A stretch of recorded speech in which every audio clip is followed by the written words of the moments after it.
tenemos desafíos para siempre llegar a un propósito, igual en la iglesia. En la iglesia siempre ha habido desafíos, porque sabemos que el enemigo viene, ¿verdad? Pero todo es para el crecimiento de cada uno de nosotros.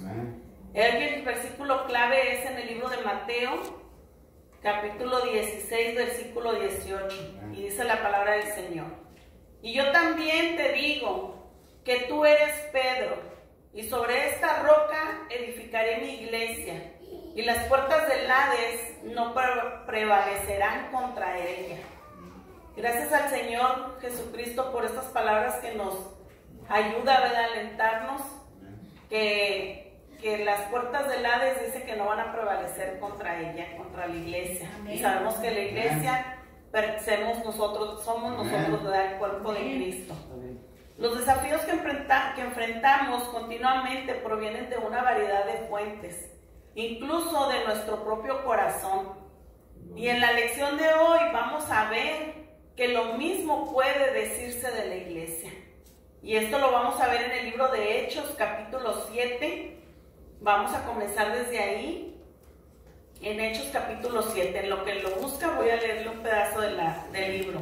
La Biblia tiene mucho que decir acerca de cómo superar cualquier tipo de desafío. Cuando leemos y aplicamos la verdad de la palabra de Dios, podemos ser victoriosos por el poder del Espíritu Santo. Sabemos que Dios, por medio de su Espíritu Santo, es quien nos da la sabiduría para entender y comprender la palabra del Señor y poderla llevar a cabo, ¿verdad?, en nuestras vidas. Poder agarrar un consejo, poder saber cómo orar cuando estamos en una necesidad de enfermedad, en una necesidad económica, en una necesidad de un problema entre familias. Si alguien le pudiera nombrar a usted los mayores desafíos de la iglesia de hoy, ¿qué tanto no escucharíamos? Pues muchas cosas, ¿verdad?, que la iglesia está pasando por muchos desafíos.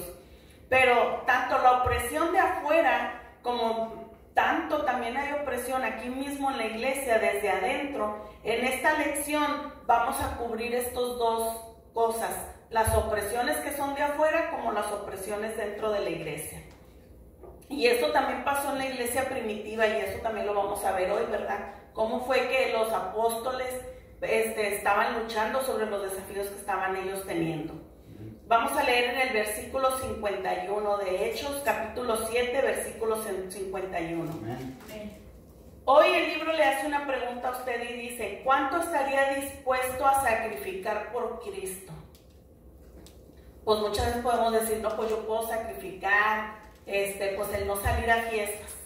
Yo puedo sacrificar pues el no juntarme con malas amistades. Puedo sacrificar abstenerme de vicios.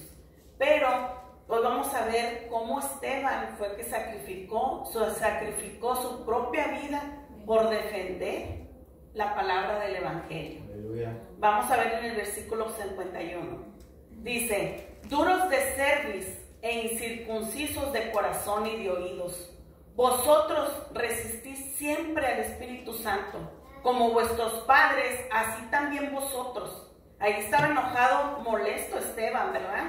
Y luego dice, le hace una pregunta, dice: ¿a cuál de los profetas no persiguieron vuestros padres y mataron a los que anunciaron de antemano la venida del justo? Ahí está hablando sobre Jesucristo. Dice: de quien vosotros ahora habéis sido entregadores y matadores, vosotros que recibisteis la ley por disposición de ángeles y no la guardasteis. Oyendo estas cosas, dice que se enfurecían en sus corazones y crujían los dientes contra él. La gente que lo estaba escuchando dice: pero Esteban estaba lleno del Espíritu Santo. Puestos los ojos en el cielo, vio la gloria de Dios. Fíjense cómo Dios mismo, ¿verdad?, como lo vio que él estaba lleno del Espíritu Santo y estaba firme en lo que él estaba hablando, Dios le permitió que viera la gloria de Dios. Dice: y a Jesús, que estaba a la diestra de Dios, y dijo: he aquí, veo los cielos abiertos, y al Hijo del Hombre que está a la diestra de Dios. Entonces ellos, dando grandes voces, se taparon los oídos y arremetieron a una contra él. Cómo a pesar de que él estaba mirando, estaba hablándole sobre lo que él estaba viendo espiritualmente, aún así no le creyeron lo que él les estaba diciendo. Que él estaba mirando la gloria de Dios y que miraba a Jesucristo a un lado de él, a la diestra del Padre. La diestra del Padre es un tema muy profundo, que mucha gente lo ha estudiado, que significa el gran poder de Dios, que ahí estaba presente nuestro Señor Jesucristo, en el poder de Dios. Y eso lo estaba viendo, lo estaba manifestando Esteban. ¿Por qué? Porque estaba lleno del Espíritu Santo. Y no sé si usted recuerde en la lección que me tocó a mí dar hace 2 lecciones, cuando se juntaron todos los apóstoles que estaban teniendo problemas sobre la gente, ¿verdad? Que ya la iglesia estaba creciendo, cuando estábamos hablando sobre la iglesia, que la gente estaba murmurando porque ya los apóstoles estaban distrayendo y no estaban cumpliendo con las viudas en estarles dando alimento. ¿Se acuerda que hablaron para que nombraran a 7 personas y en ellos nombraron a Esteban y dijeron, vamos a nombrar a Esteban porque Esteban está lleno del Espíritu Santo? Y esto está en el libro de Hechos, capítulo 6, versículo 5. No lo busquen para que ahí nos quedemos, acabo si lo oímos. Donde dijeron ellos, agradó la propuesta a toda la multitud y eligieron a Esteban, varón lleno de fe y del Espíritu Santo. Amén. ¿Se fijan? No duró la pila. Vamos a probar otro. Gloria a Dios. ¿Se fijan cómo es que la gloria de Dios, el Espíritu Santo, perdón, cuando una persona está lleno del Espíritu Santo, se refleja, se transmite, ¿verdad? ¿Por qué? Porque es tan grande, tan maravilloso. Entonces cuando Dios le permitió a Esteban que viera la gloria de Dios cuando los cielos se abrieron y que él miró eso, dice que la gente miró su rostro blanco, que ellos pensaron que era un ángel, porque imagínense qué tanto resplandeció el poder de Dios en él, porque era Dios en él. Vamos a seguir. Dice, entonces ellos dando grandes voces se taparon los oídos y arremetieron a una contra él y echándole fuera de la ciudad, dice, le apedrearon. Y los testigos pusieron sus ropas a los pies de un joven que se llamaba Saulo y apedreaban a Esteban mientras él invocaba y decía, Señor Jesús, recibe mi espíritu. Y puesto de rodillas clamó a gran voz, Señor, no les tomes en cuenta este pecado. Y habiendo dicho esto, dice que durmió. Él siguió el ejemplo de nuestro Señor Jesucristo. Y esto lo vamos a ver en el libro de Lucas, capítulo 23, versículo 34 y el 46. Lucas 23, capítulo 30, versículo 34. Y versículo 46, donde dice la palabra del Señor. Y Jesús decía, Padre, perdónalos, porque no saben lo que hacen. Y repartieron entre sí sus vestidos, echando suertes. Entonces Jesús, clamando a gran voz, dijo, Padre, en tus manos encomiendo mi espíritu. Y habiendo dicho esto, expiró. ¿Se fijan cómo Esteban también siguió el ejemplo de nuestro Señor Jesús? Y él, a pesar de que la gente lo estaba apedreando y que no le creyó, él le pidió a Dios que los perdonara. En su llenadura del Espíritu Santo es lo que el Señor te llena a ti, de tener misericordia hacia el prójimo, de tener amor hacia el prójimo, de ver eso con amor, porque imagínense ahorita, yo pienso que es difícil que alguien venga, como dice la palabra del Señor, que si te dan una bofetada, pongas la otra mejilla. Y para eso aún no es difícil, ¿verdad? Aceptar ese reto, ¿verdad? Ese desafío de que si alguien viene y te da un bofetón, tú le pongas la otra mejilla para que te dé el otro. Es duro porque la carne tiende a defenderse. Ahora imagínense él que lo estaban apedreando y que él sabía que iba a morir. Porque en ellos, cuando ellos se molestaron porque Esteban estaba nombrando el nombre de Jesucristo.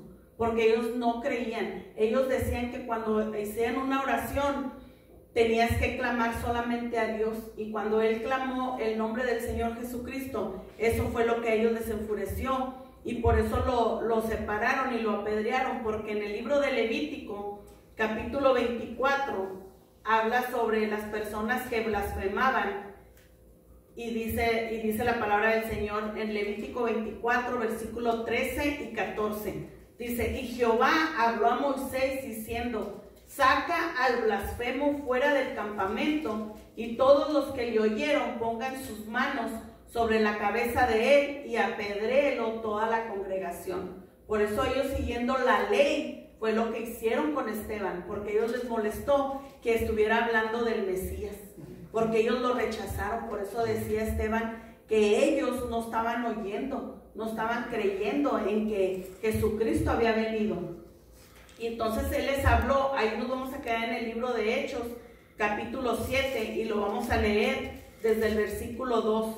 Y dice la palabra del Señor que aquí fue cuando Esteban habló el mayor sermón, el más grande sermón, donde les estaba recordando a ellos todo lo que había pasado desde antes de que naciera Jesús y cómo empezó todo. Vamos a verlo ahí en el libro de Hechos,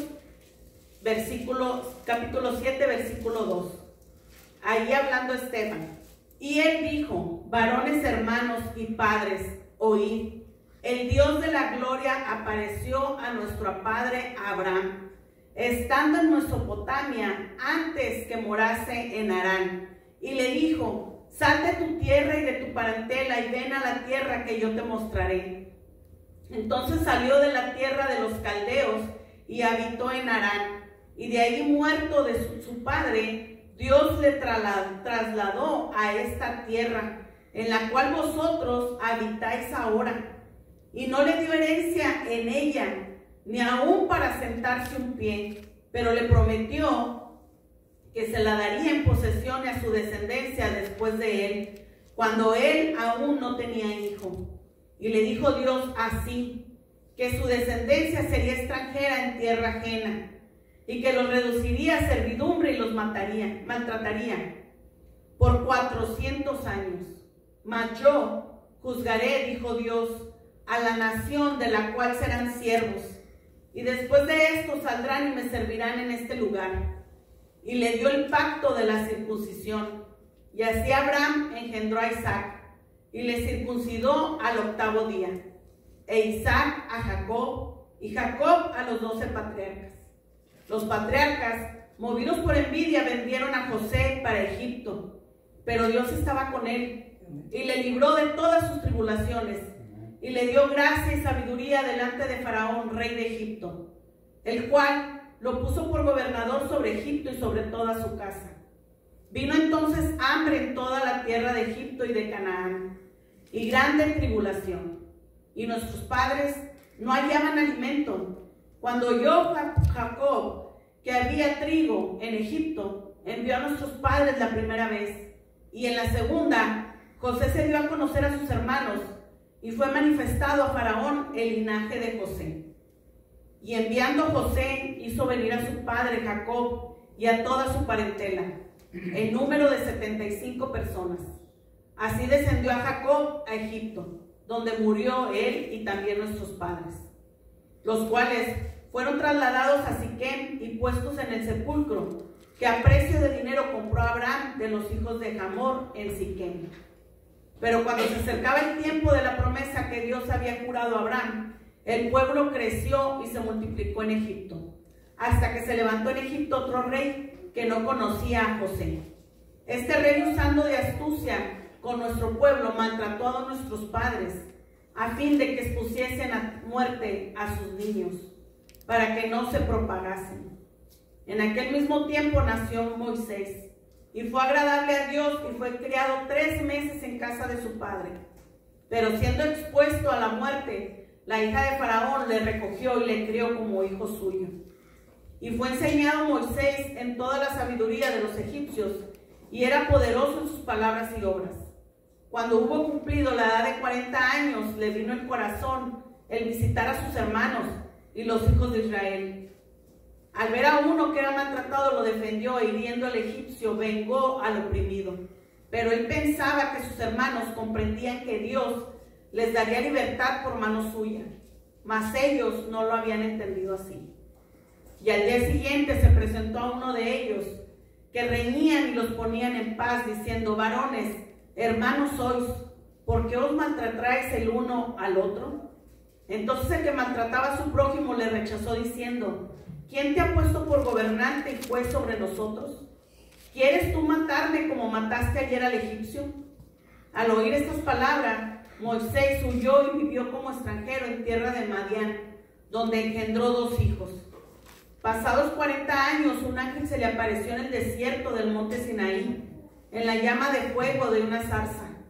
Entonces Moisés, mirando, se maravilló de la visión, y acercándose para observar, vino a él la voz del Señor: yo soy el Dios de tus padres, el Dios de Abraham, el Dios de Isaac, el Dios de Jacob. Y Moisés, temblando, no se atrevía a mirar. Y le dijo el Señor: quita el calzado de tus pies, porque el lugar en que estás es tierra santa. Ciertamente he visto la aflicción de mi pueblo que está en Egipto, y he oído su gemido, y he descendido para liberarlos. Ahora pues, ven, te enviaré a Egipto. A este Moisés, a quien habían rechazado diciendo: ¿quién te ha puesto por gobernante y juez? A este lo envió Dios como gobernante y libertador por mano del ángel que se le apareció en la zarza. Este lo sacó habiendo hecho prodigios y señales en tierra de Egipto, en el mar Rojo, en el desierto por 40 años. Este Moisés es el que dijo a los hijos de Israel: profeta os levantará el Señor vuestro Dios de entre vuestros hermanos como a mí, a él oiréis.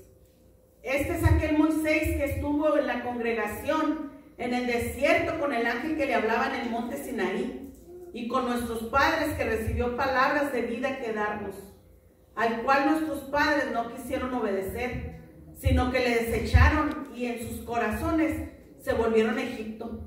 Cuando dijeron a Aarón: haznos dioses que vayan delante de nosotros, porque a este Moisés que nos sacó de la tierra de Egipto no sabemos qué le haya acontecido. Entonces hicieron un becerro y ofrecieron sacrificio al ídolo, y en las obras de sus manos se regocijaron. Y Dios se apartó y los entregó a que rindiesen culto al ejército del cielo, como está escrito en el libro de los profetas. ¿Acaso me ofreciste víctimas y sacrificios en el desierto por 40 años, casa de Israel? Antes bien llevaste el tabernáculo de Moloc y la estrella de vuestro dios Renfán, figuras que os hiciste para adorarlas. Os transportaré pues más allá de Babilonia. Tuvieron nuestros padres el tabernáculo del testimonio en el desierto, como había ordenado Dios cuando dijo a Moisés que lo hiciese conforme al modelo que había visto, el cual, recibido a su vez por nuestros padres, lo introdujeron con Josué al tomar posesión de la tierra de los gentiles, a los cuales Dios arrojó a la presencia de nuestros padres, hasta los días de David. Este halló gracia delante de Dios y pidió proveer tabernáculo para el Dios de Jacob, mas Salomón le edificó casa. Si bien el Altísimo no habita en templos hechos de mano, como dice el profeta: el cielo es mi trono y la tierra el estrado de mis pies. ¿Qué casa me edificaréis?, dice el Señor, ¿o cuál es el lugar de mi reposo? ¿No hizo mi mano todas estas cosas? Duros de cerviz y incircuncisos de corazón y de oídos. Vosotros resistís siempre al Espíritu Santo, como vuestros padres, así también vosotros. Se fijan aquí cómo Esteban estaba molesto, porque a pesar de que él les explicó todo desde un principio, todo lo que habían pasado, ¿verdad? Tantas personas para llegar hasta el Señor Jesús, ellos todavía tenían cerrado su corazón y lo llamaron a él, que estaba blasfemando. Por eso Esteban murió apedrado, porque ellos no estaban de acuerdo con lo que él les estaba diciendo. A él ellos les molestaba, que ellos no creían en el Espíritu Santo y no creían en el Señor Jesús. Vamos a leer el versículo del capítulo 8, versículo 1, igual en Hechos. y Saulo consentía en su muerte. En aquel día hubo una gran persecución contra la iglesia que estaba en Jerusalén, y todos fueron esparcidos por las tierras de Judea y de Samaria, salvo los apóstoles. En Hechos 1 es uno de los versículos más significativos del Nuevo Testamento, marcando el comienzo del cumplimiento de lo que está escrito en Hechos 1, versículo 8. Dice la palabra de nuestro Señor Jesucristo: pero recibiréis poder cuando haya venido sobre vosotros el Espíritu Santo, y me seréis testigos en Jerusalén, en toda Judea, en Samaria y hasta lo último de la tierra. Ahí la iglesia se estaba expandiendo y el evangelio se predicaba en medio de la explosión de la persecución. Cuando los cristianos fueron atacados y huyeron de Jerusalén, llevaron el evangelio con ellos. No se fueron solos, llevaron el evangelio para compartirlo. Mientras enfrentaban injusticias y falsas acusaciones, el Espíritu Santo les dio el poder para compartir el mensaje de Cristo. Y esto todavía está reflejado en la actualidad. Usted puede llevar el mensaje de Cristo porque usted está lleno del Espíritu Santo. Este patrón de persecución se ha repetido innumerables veces, a lo largo de la historia cristiana. El mensaje transformador de Cristo inevitablemente trae oposición. En tales tiempos los creyentes pueden imitar a Esteban, manteniéndose firmes en la fe, respondiendo con la verdad y conservando su enfoque en Jesús. Tal vez ahorita nosotros, gracias al Señor, todavía en su grande misericordia, no estamos pasando persecución como en muchos países que transmiten la palabra del Señor. En muchos países, como en China, sabemos que está prohibida la Biblia. En lugares de Corea, no me acuerdo si es Corea del Sur o Corea del Norte, una de las dos Coreas, no permiten que lleven una Biblia porque son encarceladas las personas si los ven con una Biblia. Gracias al Señor, todavía en este país todavía no ha llegado, pero dicen las escrituras que va a llegar el día en que seremos perseguidos por predicar la palabra del Señor.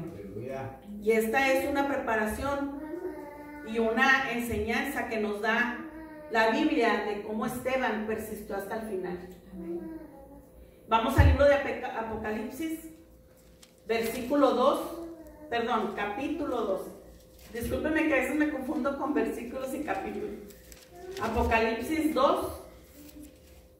El libro de Apocalipsis ofrece una nueva perspectiva sobre la historia de Esteban y de cualquier otra persona que es perseguida por causa de Jesús. Como aprendió la iglesia en Esmirna, soportar fielmente la oposición en la tierra asegura una gran recompensa en el cielo. Versículo 8. Y escribe el ángel de la iglesia en Esmirna, el primero y el postrero. Sabemos quién es el primero y el postrero, nuestro Señor Jesucristo.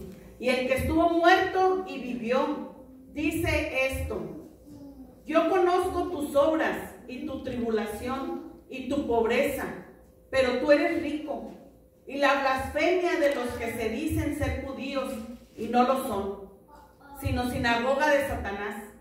No tenemos en nada lo que vas a padecer. No temas en nada lo que vas a padecer. He aquí el diablo echará a algunos de vosotros en la cárcel para que seas probados, y tendréis tribulación por 10 días. Sé fiel hasta la muerte, y yo te daré la corona de vida. El que tiene oído, oiga lo que el Espíritu dice a las iglesias. El que venciere no sufrirá daño de la segunda muerte. Aquí el Señor Jesucristo hablando, nos dice que prevalezcamos, que no te dejes desmayar. Esmirna fue la segunda de las 7 iglesias mencionadas en el libro de Apocalipsis, capítulo 2 y capítulo 3. El tema de la carta es a la vez duro, pero también esperanzador, porque nos habla de la dureza, de que vamos a ser aprendidos y de que sabemos que el diablo es el que nos está atacando. Pero al final nos da la esperanza, que si tú perseveras hasta el final, dice que vamos a salir victoriosos. Duro porque habían sufrido mucho por su fe, y esperanzador porque Jesús estaba muy consciente de su situación.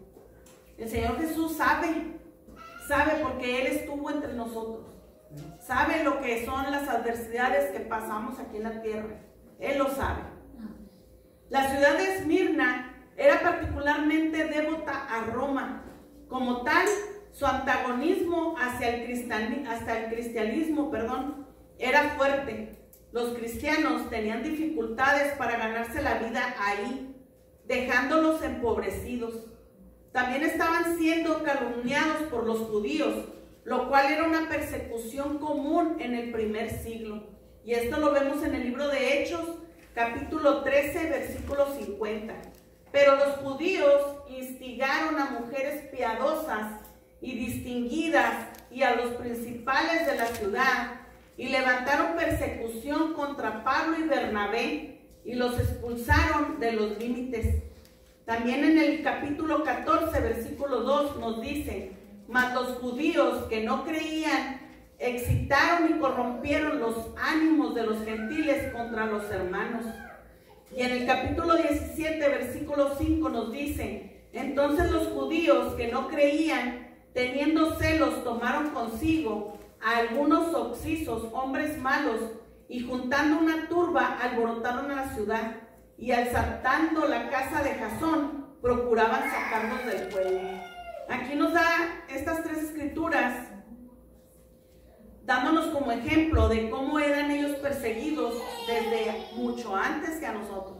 Entonces, para que el Señor nos está dando un aliento, ¿verdad? De que no te sientas oprimido porque ellos ya pasaron por esto. Dice aquí que los eruditos han identificado 6 acusaciones comunes que se formularon contra los cristianos de esa época. Dice que los acusaban de canibalismo, lujuria, ruptura de hogares, ateísmo, deslealtad a Roma e incitación a conflictos. Fíjense todo lo que se calumniaban en contra de los que hablaban la palabra del Señor. Como les digo, tal vez ahorita nosotros aquí en el lugar en el que estamos no escuchamos tanto eso, pero sí hemos oído cosas de que en esa iglesia pasa esto, en esa iglesia practican brujería, practican esto, porque miran, ellos desconocen el poder del Espíritu Santo, desconocen cuando el Espíritu Santo trabaja en sanidad, trabaja en expulsación de demonios, trabaja en muchas maneras, y la gente de afuera lo desconoce. Y para ellos todo eso lo llaman que estás haciendo brujería, porque es lo más fácil para ellos, porque no conocen el poder de Dios, no conocen el poder del Espíritu Santo obrando. Vamos a ir al libro de Segunda de Pedro, capítulo 2. También sabemos, ¿verdad?, que al final Dios nos da, aquí donde estábamos leyendo en el libro de Apocalipsis, nos da una esperanza de que prevalezcamos hasta el final. Y en 2 de Timoteo, capítulo 3, versículo 12, nos dice también: y también todos los que quieren vivir piadosamente en Cristo Jesús, prevalecerán persecución. El Señor siempre nos da escrituras para que no desmayemos y no nos desanimemos, porque esa es la palabra, desanimarse. Cuando estamos en 2 de Pedro, dicen amén. Gracias al Señor. Es mucha lectura, hermanos, pero vamos a tratar de hacerlo un poquito ameno, ¿verdad? Yo sé que es miércoles, ya es tarde, muchos vienen del trabajo. Cuando piensa en un falso maestro, ¿qué se puede imaginar usted?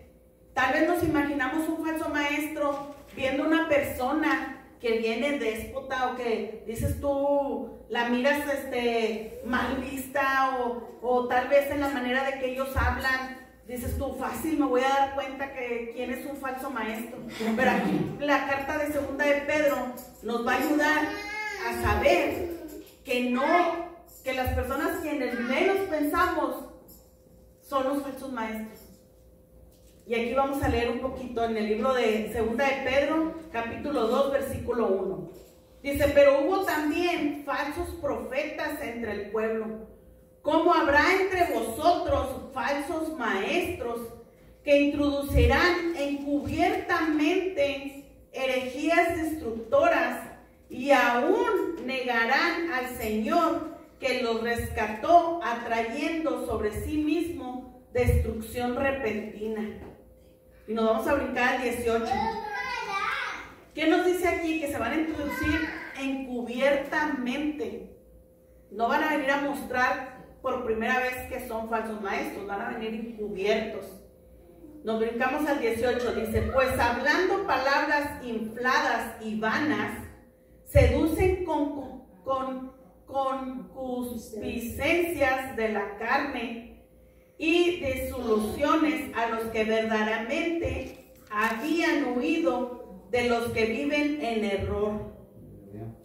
Fíjense, seducen. Ustedes saben, pues más los caballeros, ¿verdad? Que para llamar la atención a una mujer, pues tienen que hablarle con palabras suaves, ¿verdad? Con amor, delicadas para seducirlas, para atraerlas. Así son los falsos maestros. Aquí nos dice que ellos van a ser unos seductores, ¿verdad? Con concupiscencias, dice, de la carne. Estuve practicando mucho la palabra, pero no me sale. Y de soluciones, dice, a los que verdaderamente habían huido de los que viven en error. Les prometen libertad y son ellos mismos esclavos de la corrupción. Porque el que es vencido por alguno es hecho esclavo del que lo venció. Ciertamente, si habiéndose ellos escapado de las contaminaciones del mundo por el conocimiento del Señor y del Salvador Jesucristo, enredándose otra vez en ellas, son vencidos. Su postrer estado viene a ser peor que el primero, porque mejor les hubiera sido no haber conocido el camino de la justicia que después de haber conocido y volverse atrás del santo mandamiento que les fue dado. Pero les ha acontecido lo del verdadero proverbio: el perro vuelve al vómito y la puerca lavada a revolcarse en el seno. Es dura las palabras, hermanos, que nos dice aquí, pero todos hemos visto eso. Y más, yo lo tengo como ejemplo de mi perrita. Cuando ella trae algo en atorado o que se le quiere regresar la comida, ella trae el asco, y luego no lo quiere aventar. Y cuando lo avienta, se lo vuelve a tragar. Y es algo asqueroso, ¿verdad? Pero el Señor lo pone como ejemplo en nosotros. Y es dura la palabra, ¿verdad? Pero yo digo que cuando Pedro lo nombró aquí no era tanto para asustarte, sino más que todo para que veamos nosotros un tipo de visión, una visión. Él puso como ejemplo estos dos animalitos. El puerco ustedes lo conocen, ellos viven en la suciedad. Aunque tú los bañes, pues mamá tenía dos cerditos y los bañaba Nancy y nuestro pastor Juan, y mi mamá los mandaba a bañarlos porque no les gustaba, mamá, que olieran feo, ¿verdad? Y ellos se bañaban y todo, y les lavaban y todo, pero ya cuando ellos les daban la comida, se empezaban a embarrar y se tiraban, y ellos estaban felices ahí regocijándose en el lodo.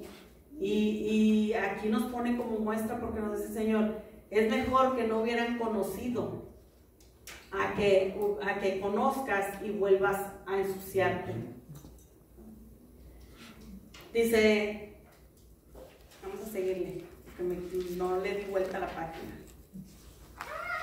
A medida que pasamos de estudiar la persecución, ahora vamos a examinar las falsas enseñanzas. Nuestro enfoque se mueve en los desafíos externos a los internos. ¿Se fijan cómo ahora ya vimos los desafíos que hay afuera? Ahora vamos a hablar de los desafíos internos.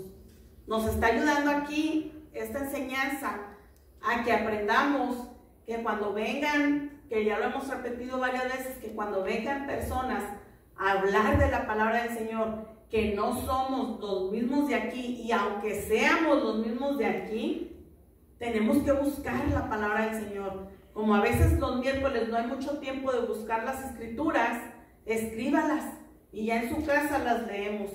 Yo antes de estudiar, yo saco las escrituras en estas hojas. Por eso los leo más rápido, porque si no también pues me iría más despacio buscando los libros como ustedes, ¿verdad? Pero esto es más que todo para agilizarnos en tiempo. Pero hermanos, al momento de que yo busco la escritura y la imprimo, la checo 2 o 3 veces, porque no quiero equivocarme, ¿verdad? Porque es palabra del Señor, es las escrituras del Señor. Las personas que rechazan la santidad de Dios y escuchan las falsas enseñanzas habrían estado mejor si nunca hubieran conocido el camino de la justicia.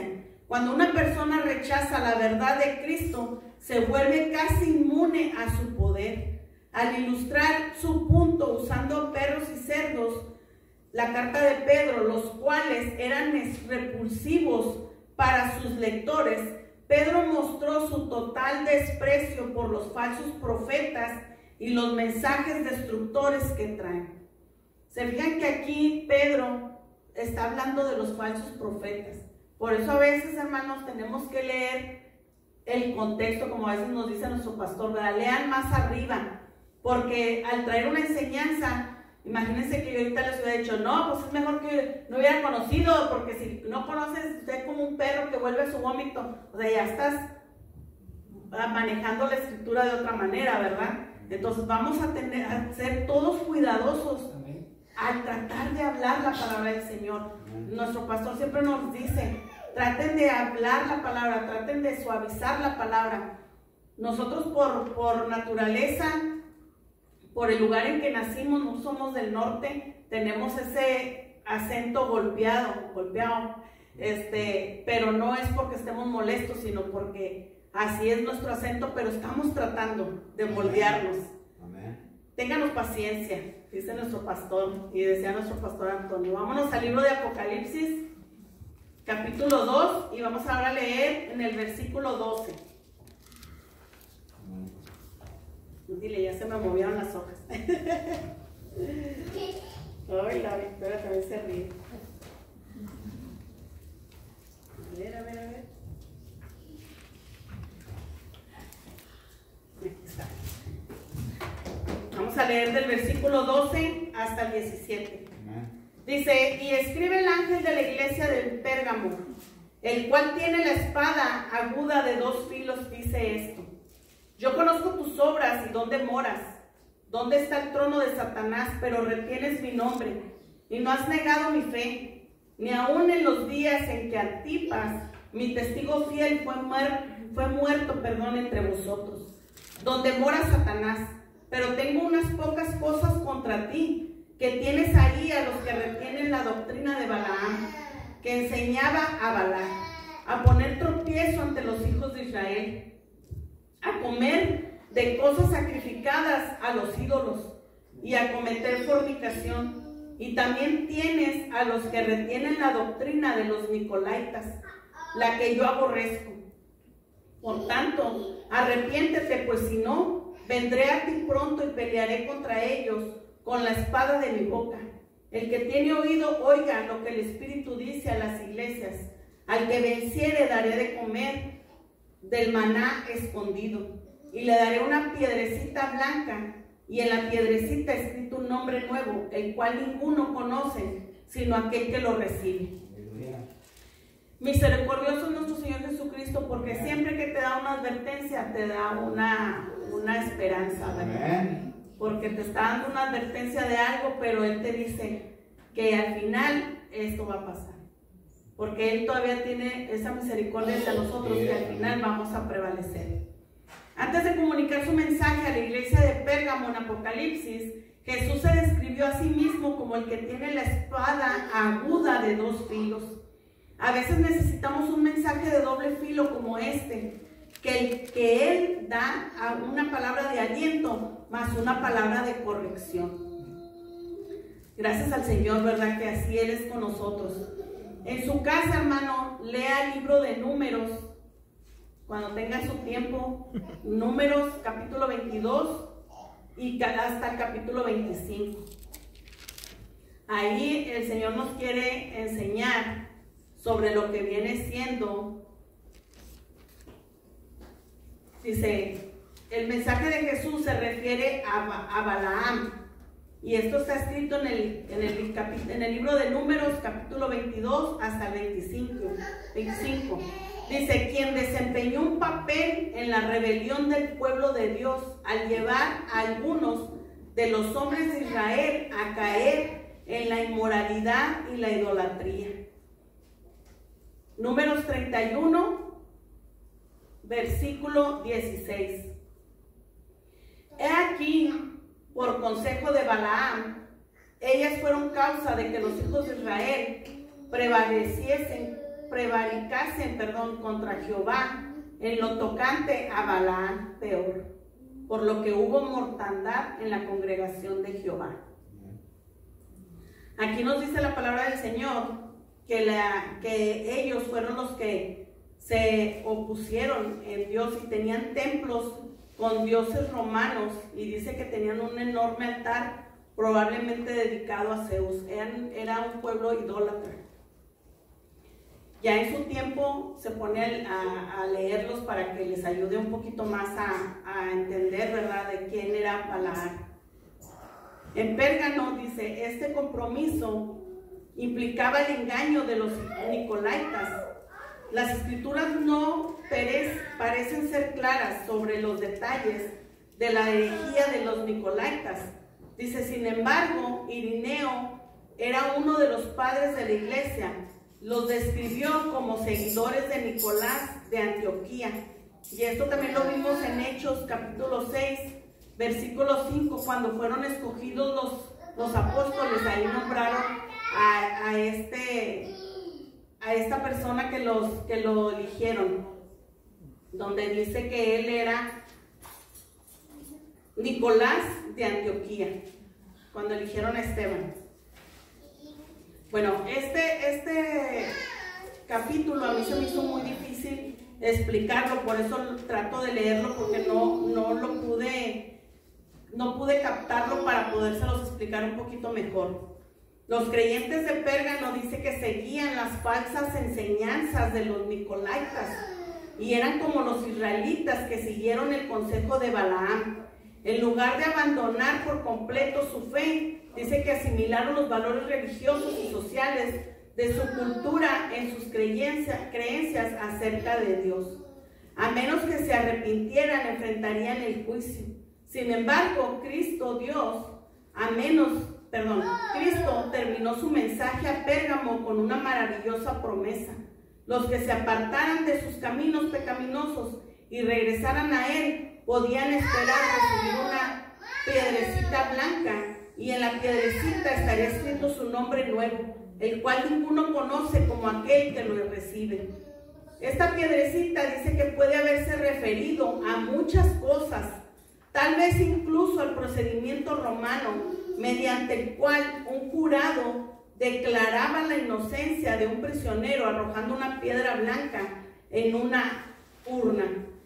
Lo estaban tratando ellos de entender que cuando nuestro Señor Jesús, al final de que estemos con Él, nos va a dar una piedrecita blanca a cada uno con un nombre nuevo, que nadie va a conocer. Dice que cada uno va a conocer ese nombre.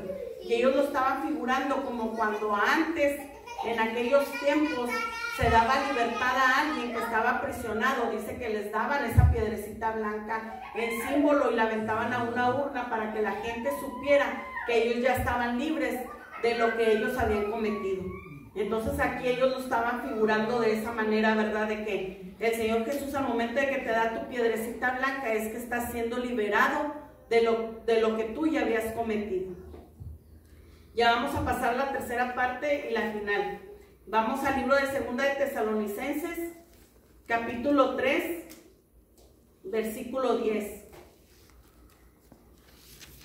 Para confrontar efectivamente los desafíos que enfrenta la iglesia desde adentro y desde afuera, debemos rechazar los valores impíos y optar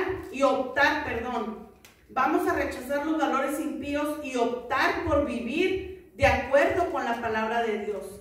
Tal estilo de vida incluye trabajar con esmero para cuidarnos a nosotros mismos y a los demás. Segunda de Tesalonicenses, capítulo 3, versículo 10. Dice, porque también cuando estábamos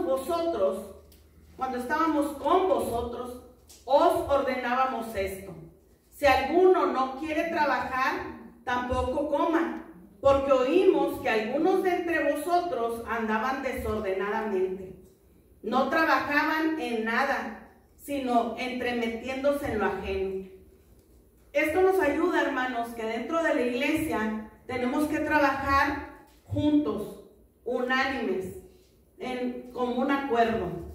Que no vengamos nada más a ocupar un lugar, que estemos apoyando. Si usted no puede venir a limpiar la iglesia, pues apóyenos a mantenerla limpia, porque se puede hacer. Si usted ve que la persona de enfrente está batallando en encontrar una escritura, usted desde ahí, desde su silla, usted nos puede ayudar a encontrar la escritura. Todos, hermanos, no es una manera de humillar ni de sentir que, es que el hermano se quiso sobresalir a levantar la mano y decir que él ya sabía en dónde estaba la escritura. No. Todos apoyándonos vamos a trabajar, todos para crecimiento de cada uno de nosotros y también para que mejoremos entre nosotros y cuidarnos unos a otros.